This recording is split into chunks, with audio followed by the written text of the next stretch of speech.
A Beginner's Guide to Investing 2024.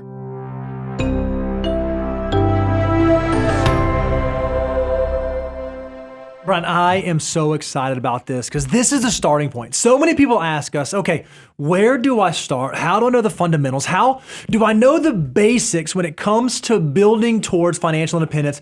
This is going to be the first brick, the foundation to start with. Well, 2023 was a great year for our YouTube channel as well for our podcast.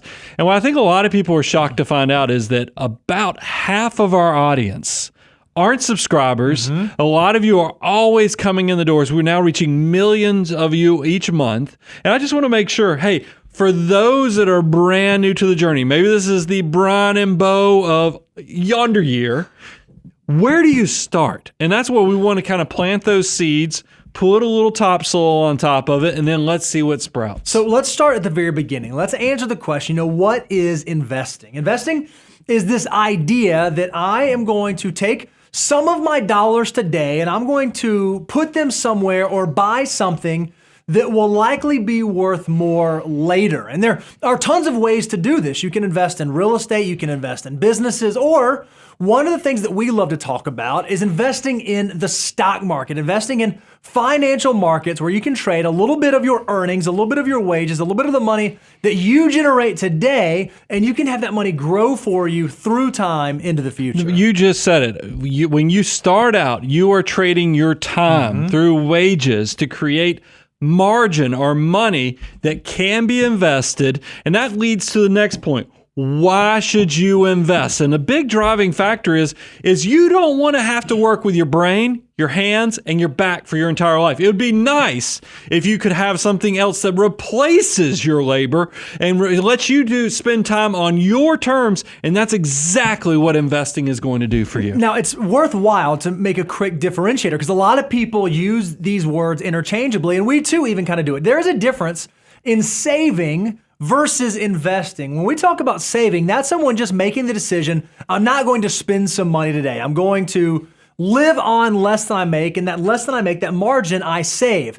Investing is different, and let me show you why. If you are someone who just saved $500 every month for 20 years, at the end of that 20-year period, you will have saved $120,000. That's fine and that's great, but there are all kinds of forces out there working against you to where that $120,000 20 years in the future will not be worth the same thing that it is worth today. So if you actually want your money to work for you, to grow, and you were to invest that $500 a month over 20 years, if it could just earn a reasonable 8% rate of return, instead of you only having the $120,000 that you'd saved, you would have almost $300,000 by your money working for you. This is the big reflection point I had once I figured out how money worked. I grew up in a household where my parents were very disciplined. They were great with saving money. But their idea of investing was actually just buying CDs. Yep. Basically, whatever cash was doing, that's what my parents did. And what I wish I could go back in time and have whispered in their ear is that they were doing the hardest part. The discipline or living on less than you make is the hard work, but they were skipping the most valuable component, which is actually letting your money work harder than you can. And that's what happens when you actually take the time. Don't just leave it in cash. Put that money to work. Yeah, your money has the actual ability to multiply over time. If you go out to our website and go to moneyguide.com/resources, you can download our wealth multiplier. We talk about this all the time, Brian. We have these little cute koozies that we drink out of. It says, this $1 beer cost me $88 because we know that for a 20-year-old, $1 that they invest by the time they get to retirement age at 65 can turn into $88. We have a whole deliverable that walks through how powerful every dollar you have can be, whether you're 25, 26, 30, 35, 40. I would encourage you to go look at that because once you understand how powerful those dollars can be, it will get you excited about putting those dollars to work for you. Well, also, you'll spend differently. Think about if you're brand new out of college or you've got your first adult job that pays real money.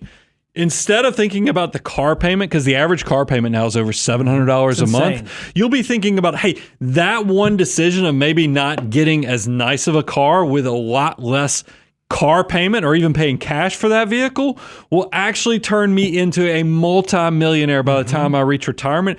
Just understanding what every dollar has the potential to become will change the way you not only spend money, but it will definitely help you get motivated to start investing and letting your money work super hard. But it sounds great. It sounds wonderful in theory, and yet there are so many people out there that don't do that. So why don't people invest? Why don't they put their money to work? Well, here's a common thought that you might have had.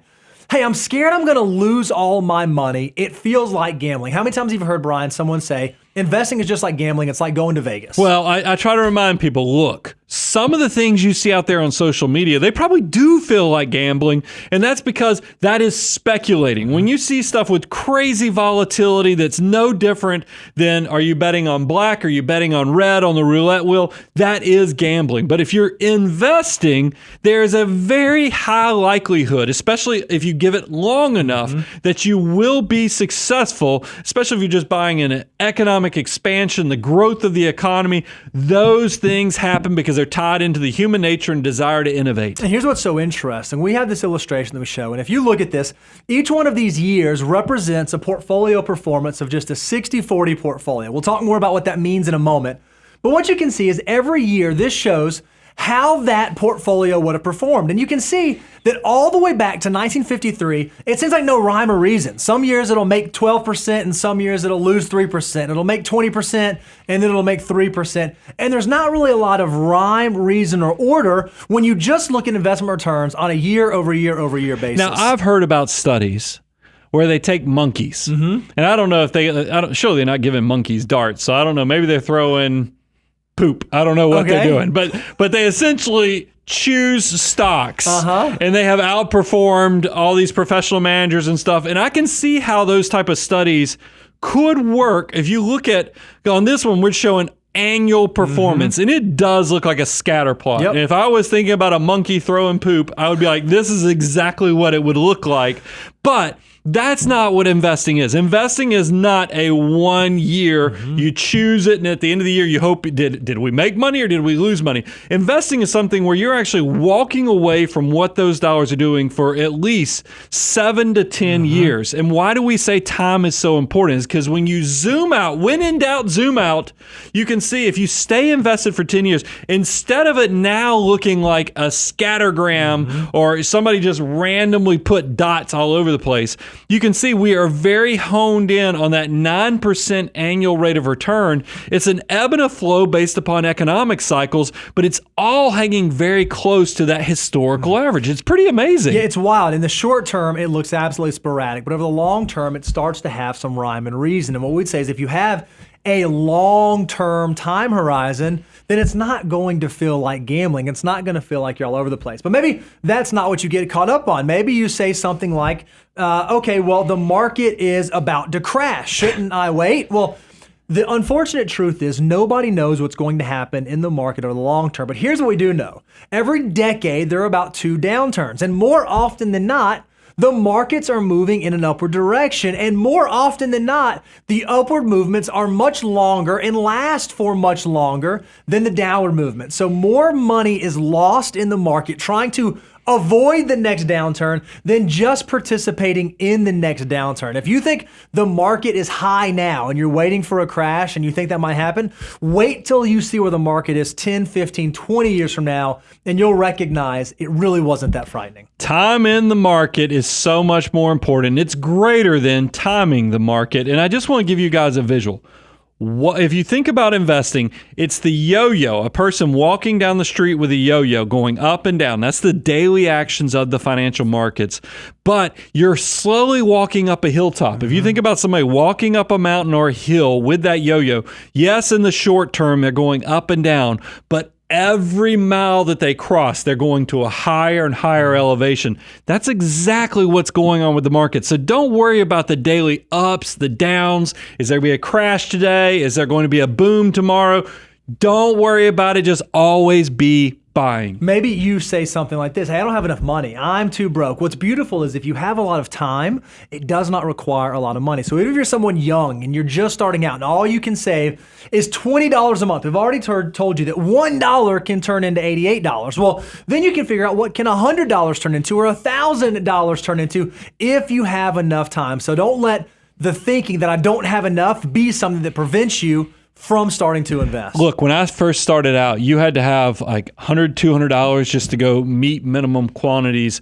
Now there's fun. I know Fidelity has zero minimum investment, so I don't care if it's $15. I don't care if it's $20 a month. Do something. I'm telling you, a little goes a long way. And this is the greatest time to be an investor. A lot of these investment companies now have zero minimums, zero fees, zero commissions, and they let you buy into the broad market index. This is a great time to invest, so make sure you're doing something. Maybe you say something like, I'll wait till later. Again, he just said it. You should always be buying. It's all about habits. It's about building habits now that will carry you through the rest of your life. But maybe this isn't even the thing that you struggle with. Maybe the thing that you struggle with is, hey, it's intimidating. There's so much different stuff out there. There's so much information. There's so many voices, so many talking heads. I just don't know where to turn. Fear no more. That is exactly why we have this show. That's exactly what we are here for, is to take the fear out of your finances and help you do money better. Well, even this episode is going to make the process extremely simple. We're going to lay out the steps, lay out the ways that you create your own personal success. So don't let this be scary. We're going to show you, and then you're going to fast forward and look at yourself 3 years in the future and be like, man, I'm glad I started this. This is so much easier than I thought. And then you're probably going to be doing a studio tour because you'll be a self-proclaimed financial mutant at that point. All right, Brian, let's talk about, okay, what do I invest in? Okay, I want to start investing. What do I invest in? Well, let's start at the very basics. You've probably heard inside the financial world, there are two different types of investment assets called stocks and bonds. You've probably heard people talk about the stock market in that way. Well, when you hear someone say stocks, they're really just talking about a fractional ownership in a company. If you own a stock in Apple or you own one share of Apple stock, you actually own a small portion of that company. This is a risk-on type asset. Well, then you might have heard the term bond. Well, all a bond is an asset that represents a loan either to a government or to an entity. So if you own a bond from Apple, you've essentially let Apple, the company, borrow money from you, and they're agreeing to pay you back that money at some future time, and they're going to make coupon payments to you all along that term. This would be a risk-off or risk-reduced side of the financial equation. Most investments that exist inside the financial markets are composed of some combination of stocks and bonds. Well, I think we're guilty of this. Earlier, we showed you what the financial markets have done, and we said, hey, we're going to use a 60-40 portfolio. That's a pretty common thing when people talk about a balanced investment. What they mean by that is they were going to have 60% stocks, that's the risk on, 40% bonds, risk off. That's the balanced allocation. But a lot of you are trying to figure out, well, hey, what stocks should I go buy then? Well, we don't know that, because what we have told you guys is that you're going to realize, instead of trying to beat the financial markets, don't try to find the next Apple. Don't try to figure out what the next Tesla or Google or whatever the next latest, greatest craze is. Just buy into the broad markets as a whole. And that's a great way to kind of lead into what are index funds? Because we're not the ones that came up with this. Fortunately, there's been people earlier than us that said, you know what? We ought to figure out, how do we take and just buy the economy as a whole? Bo, explain a little more detail. Yeah, so index funds are simply a basket of stocks or bonds that track a specific index or that are part of the market. So like one that you often hear quoted is the S&P 500. That's simply an index fund that tracks the 500 largest companies in America. It actually buys stock of the 500 largest corporations. So rather than you having to figure out, well, do I go buy Apple, or do I go buy Google, or do I go buy Home Depot? You just buy the S&P 500 index, and you actually end up owning portions and pieces of all of those companies. So there are large cap index funds, there are small sized index funds, there are bond index funds, there are international index funds. These are great ways to get broad exposure to a lot of different individual securities without you having to take on all that risk yourself. So why are index funds so popular? And one of the things we lay out is that they're super low cost. Yep. I mean, if you don't have to pay a manager for administration, and you think about the fact that because they are just buying say the S&P 500, the S&P 500 at Fidelity is the exact same as the S&P 500 at Charles Schwab or at Vanguard. They're all going to be buying the exact same thing. So now they're going to focus on how do we do this as cheaply as possible. The cheaper the investment is, the more money that goes in your back pocket. So there's lots of savings opportunities. Because they're not buying and selling, trying to choose the next latest, greatest stock, there's also a lot less turnover. So these things are super tax efficient as well. There's a lot of benefits with index funds. So one of the things that we love is you may say, okay, guys, I like the sound of that, but you said that the S&P 500 just buys the 500 largest companies. Well, a lot of those companies are kind of similar, right? Like, aren't Home Depot and Lowe's similar? Aren't this company and that company, don't they kind of live in the same world? And that's true. And so another solution that we think makes a lot of sense that actually takes index funds and takes it even a little step further are what are called target retirement index funds or target date index funds. And essentially what these are a group of index funds that balance the stock and bond, the risk on and risk off allocation for you, starting more aggressive when you have a longer timeline and slowly getting more and more conservative as you move through time. So when it comes to target index funds, you don't have to decide, okay, what part of the market do I want to invest in or how much I want to have allocated. There are really only two decisions you have to make. How much do I want to save? And what year do I think that I'll need this money? So if I think I'll need the money in the year 2060, I might go buy the Target Index 2060 fund, and it's going to do all the allocating and all the adjusting for me so I can focus on my behavior and not the actual security selection piece. You just said something. You only had to answer two questions. How much can I save and when do I need the money? It really is a set it and forget it type of thing. Now, I know that we talked about earlier, administration costs are expensive, so or something you should be paying attention to.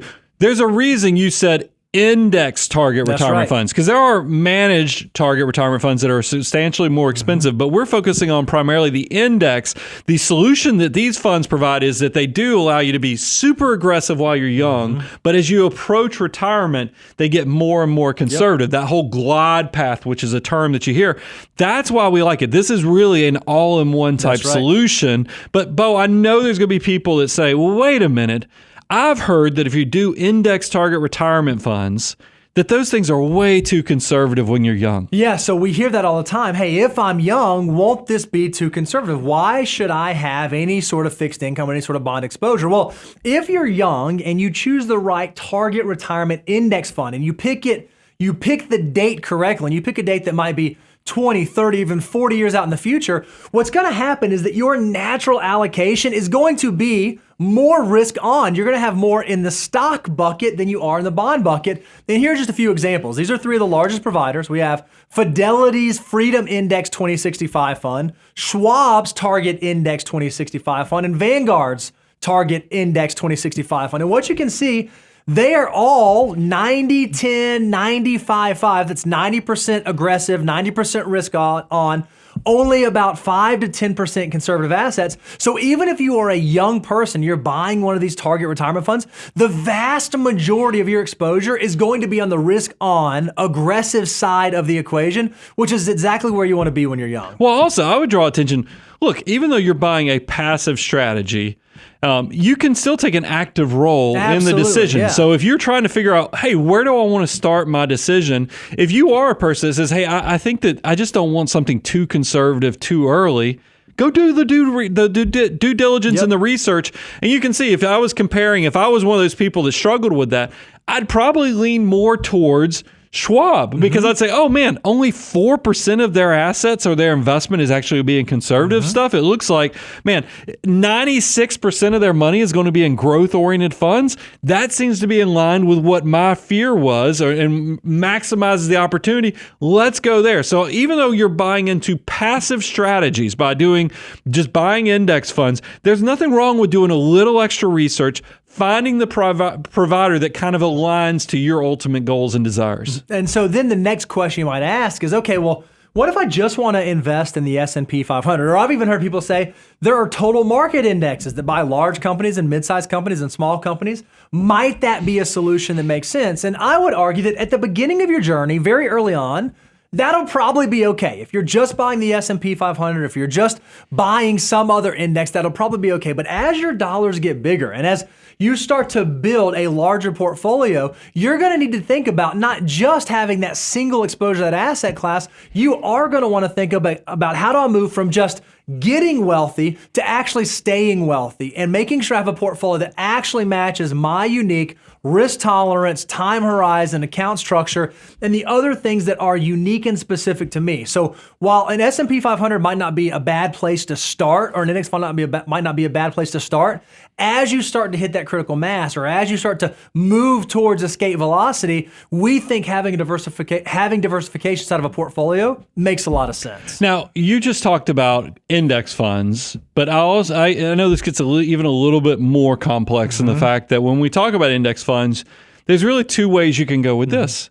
There's mutual fund index funds. Yep. And then there's exchange traded fund index funds. Yep. So ETFs and mutual funds offer index funds. What's the difference and which one should I be buying? Yeah, so it's really interesting. They're both buying the same types of stuff. So if you buy an S&P 500 ETF or if you buy an S&P 500 mutual fund, they're both buying the underlying stock of the 500 largest companies in this country. One of the differences is the way they trade. When you buy a mutual fund, you're actually only buying it at the end of day net asset value. So it only trades once a day at the end of the day. An actual ETF trades like a stock. I mean, you can buy and sell it throughout the course of the day, so you have more real-time pricing with an ETF. Now, because of that structure and because you're actually buying and selling it directly, an ETF may be a little bit more tax efficient than a mutual fund will be, because as a mutual fund buys and sells and reallocates and rebalances, even if it's minimal, they're going to pass on those capital to gain distributions to you, the end investor.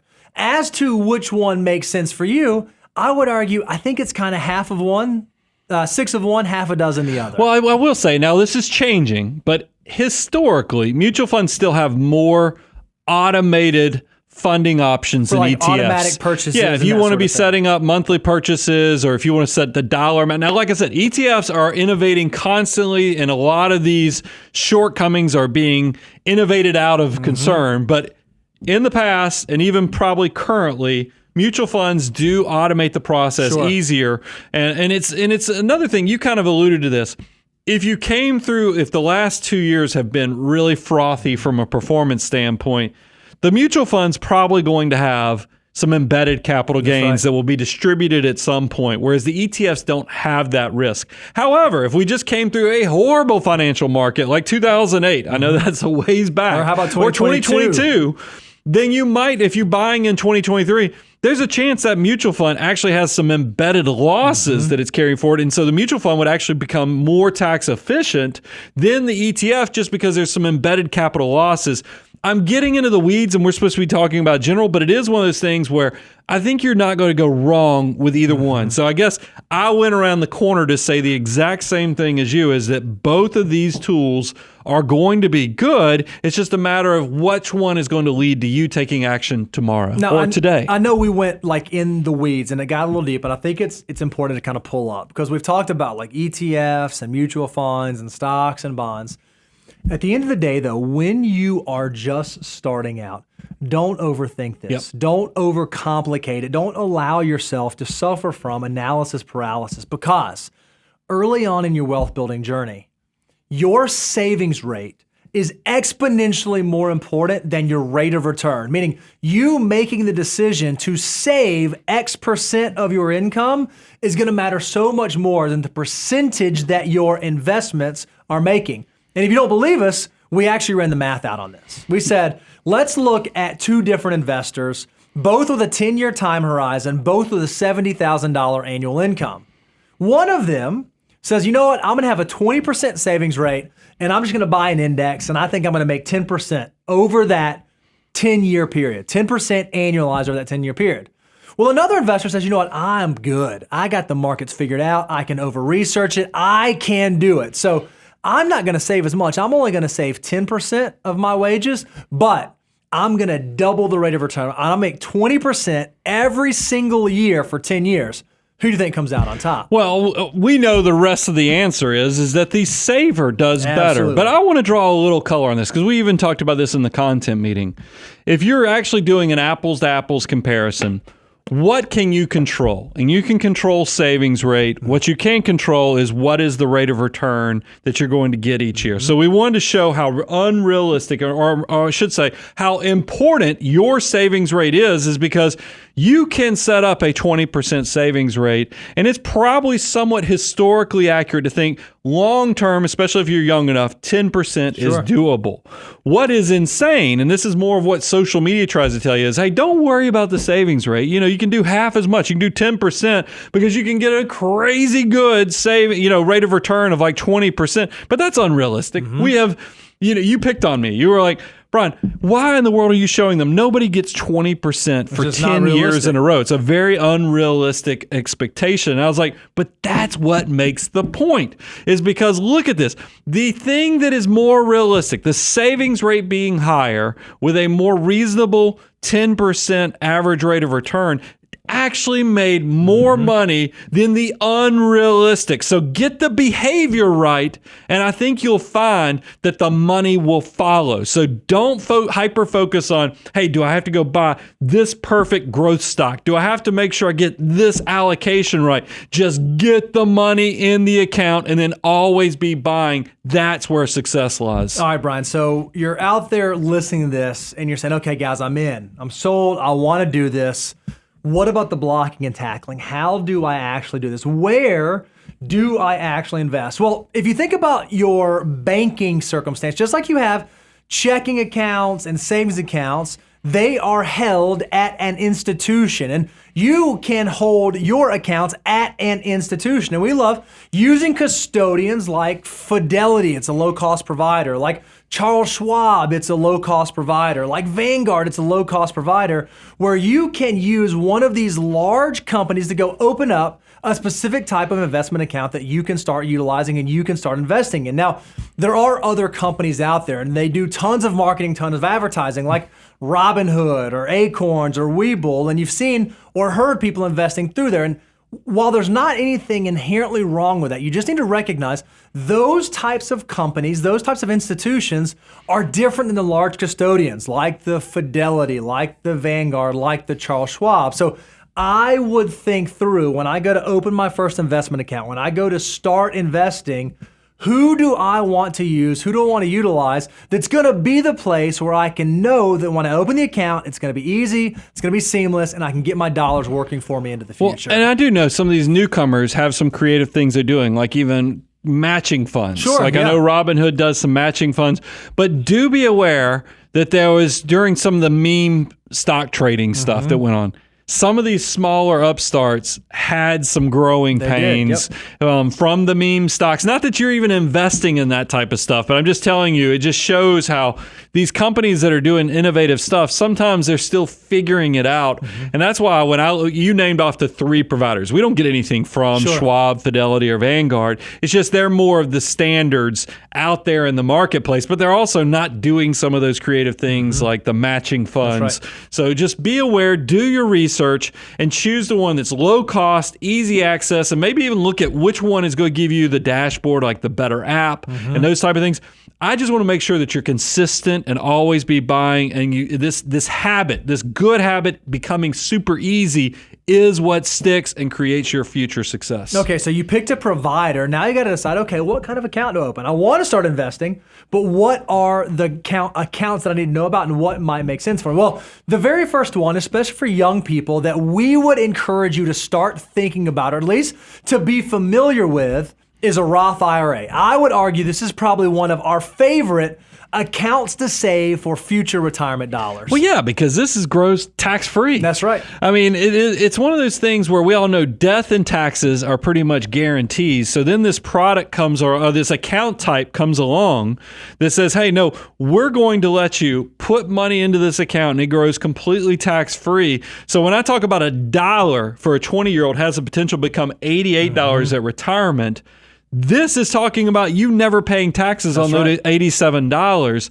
That's really powerful stuff. Now, there's a reason. If you want proof that this is powerful, the government restricts how much you can put in. The government restricts how much money you can make before they cut off this benefit. There are restrictions that shows you that this must be something pretty good. Get in there and take advantage of the tax-free growth. And that's why there are restrictions. Currently in 2024, you can put $7,000 a year into these Roth IRAs. If you are 50 and over, you can put $8,000. Take advantage of those limitations, because that means that they're trying to provide you an incentive to be an active participant in your future success. What I think is great is even if you're someone who's young and maybe you just have a part-time job, maybe you just work at a local restaurant or you're doing something where you get a W-2, at the end of every year, if you have earned income and you're below certain income thresholds, which for single folks, it doesn't happen to like $140,000, you can actually save in a Roth IRA. This isn't something where you have to be out of school or have a career or have a full-time job. If you have earned income, you can open up a Roth IRA and you can start saving $20 a month and you can start watching your tax-free dollars grow, which is absolutely amazing. So Roth IRAs are an account type, an account that we love. Now, another account that I just think is worth mentioning, now this probably won't be one that you get to open on your own, but it's one that most people have access to, is your employer-sponsored retirement account, your 401k or 403b at your employer. Yeah, what I like about this, and 69% of you have access to a work-based employer plan, and this is actually the most likely candidate of your accounts that go across seven-figure status. And the reason, and it's a reason why in the financial order of operations we made it a step 2, is that more than likely your employer is going to be so energized in getting you to fund this account that they're going to give you free matching dollars to participate. So you can imagine if a dollar can turn into $88, how valuable is $1 turning into, what is the math on that? $176? That's right. I mean, that's what it is. If you are putting in a dollar, your employer's putting in a dollar, that $1 has the potential to become $176. Make it happen. That's valuable stuff. Now, when it comes to the 401k or 403b, again, your company is going to choose a provider. So they might have a 401k that's with Fidelity or with Vanguard or with Charles Schwab, but you will have some decisions you get to make. Like you'll get to choose, should I do traditional contributions or should I do Roth? If I do traditional contributions, that money goes in pre-tax and I get a current year tax benefit. But in the future, when I go to pull those dollars out, I'll have to pay tax on them. If I do the Roth portion, I don't get a tax benefit this year, but those dollars go into the 401k or into the 403b and they grow tax-free, which is a huge, huge benefit. Now, these accounts, similar to the Roth, they also have contribution limits. Yep. You can fund up to $23,000, or if you're 50 and older, you can get into $30,500. So these are they're much bigger funding limits than just the Roth IRA. But I also love that you can do a Roth 401k or a Roth 403b. So if you are young and in a low income tax bracket, take advantage of that tax-free growth. That's a very valuable opportunity. And then, Brian, you already said this. You might get free money. A lot of employers offer employer matching. You cannot walk away from this. It's why we put it so early in our financial order of operations. And if you want to know more about 401ks and you want to know more about how you can utilize them and how they can be part of your financial journey, we do an entire show every year called Average 401k by Age. We have our 2023 version out that you can go check out right now that will say, hey, if you're in your 20s, this is what you should be thinking about when it comes to your 401k. This is how you should be looking about it. And if you're in your 30s, same thing, 40s, 50s, and so on, because it is a huge, huge tool that you can be using in your financial toolkit. Because we've talked about a lot of retirement or tax favored accounts like the Roth accounts, the employer provided accounts. But what if you're somebody who doesn't, maybe you're starting out something for your kids or you're starting out and you don't have earned income? We ought to talk about taxable brokerage accounts or custodial accounts, these type of things. These are, if you just have money that you want to put to work, you can always set up an individual or a joint or a custodial brokerage account and let your money start working for you. Yeah, when people talk about brokerage account, they say, I have a brokerage account, this is most often what they're talking about because there are no limits or no restrictions for you to be able to open it. There's no contribution limit, no income thresholds. And this is a great place for anything that's longer term. Maybe you're thinking about buying a house in the future. You want to save for an automobile that's going to be more than 7 years in the future. You're saving for a wedding. You're saving for expenses for your children that you know you're going to have, or a second home. Anything like that, a taxable brokerage account is a great solution. And you can put in as much as you want to every year, and you can pull the money out whenever you want. So it doesn't have the same restrictions like Roth IRAs or 403Bs or 401Ks. Taxable brokerage accounts are great brokerage accounts that you can utilize that can serve as a bridge inside of your financial picture. Now, I hate to add a complexity because we're going to add another account type. And that's why, don't worry, if you're like, holy cow, I thought these guys were giving me the intro on how to do this. I'm going to give you the guide that's going to answer all your questions, kind of serve as the skeleton key to unlock all this. But we'd be remiss if we didn't tell you about health savings accounts. Right. We love these accounts because they're triple tax advantage. They're for medical expenses. And if you don't need them for medical expenses at retirement, they're actually closeted or, hidden retirement accounts because you can actually use them for outside of healthcare post 65. But we love that you get a tax deduction for the contribution. They grow tax deferred all those years. And if you use them for those qualified medical expenses, you actually get to pull the money out tax-free, growth included.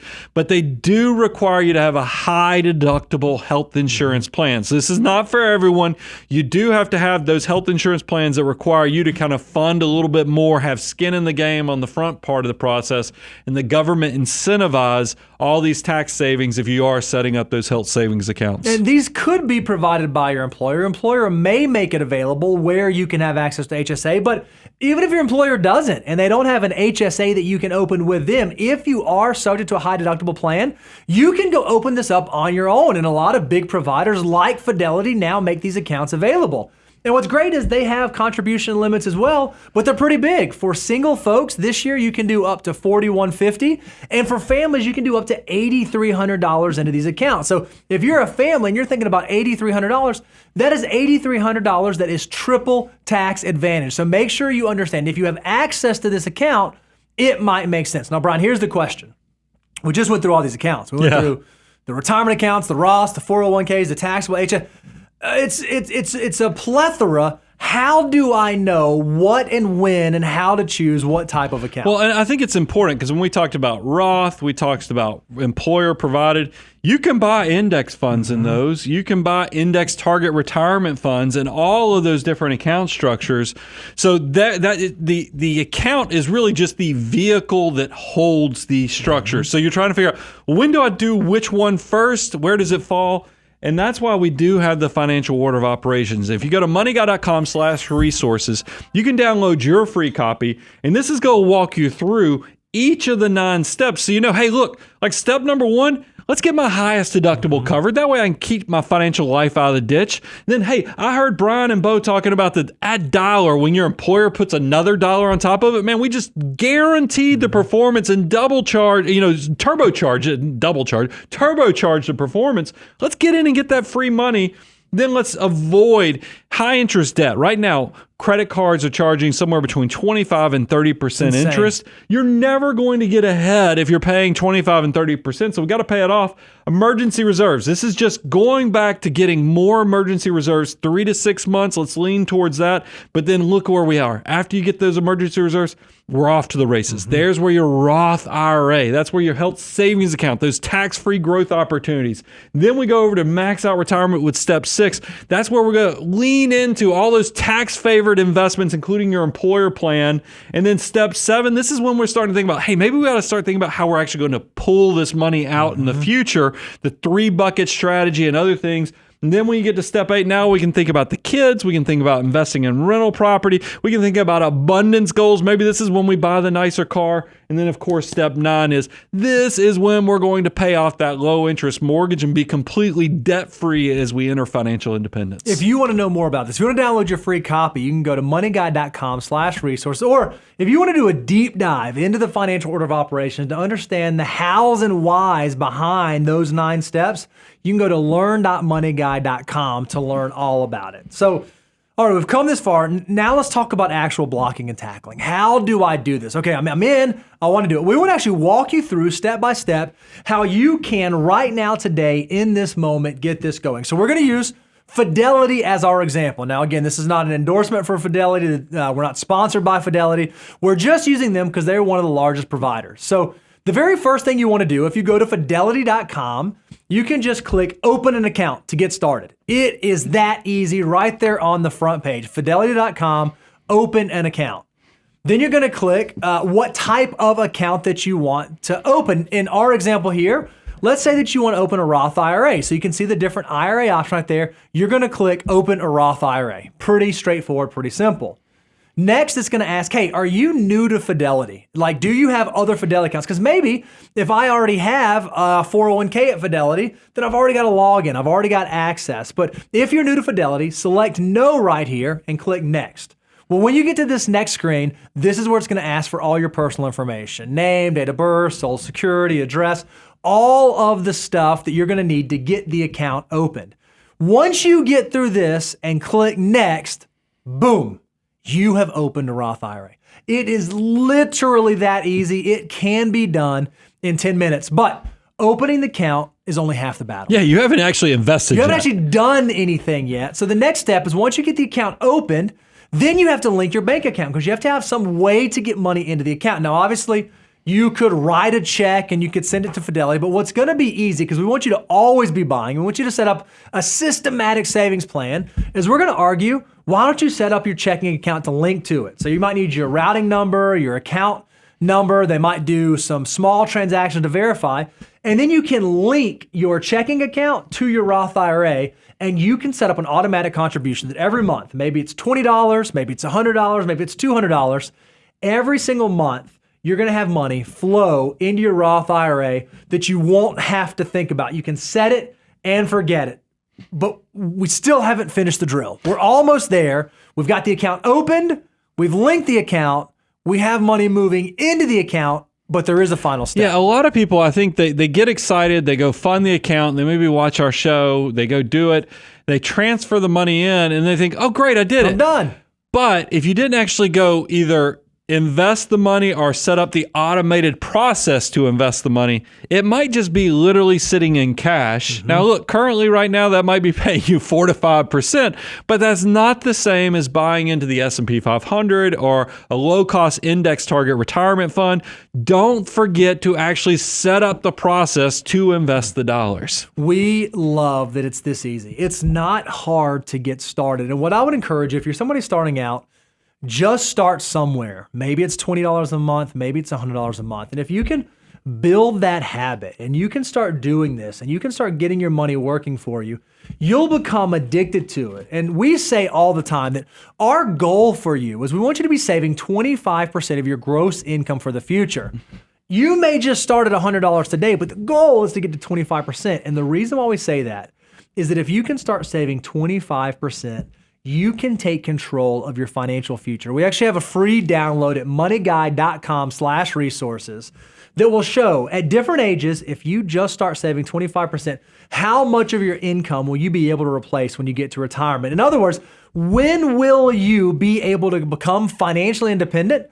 When your dollars literally work harder than you do, so you have an army of dollar bills behind you, but you have to start somewhere.